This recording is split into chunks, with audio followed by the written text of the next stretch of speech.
হ্যাঁ মামা তাড়াতাড়ি দাও আমি খামু। মামা দাঁড়ান করতেছি তো।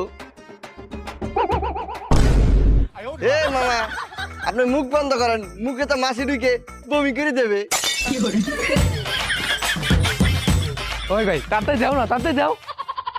দিচ্ছি দিচ্ছি দিচ্ছি।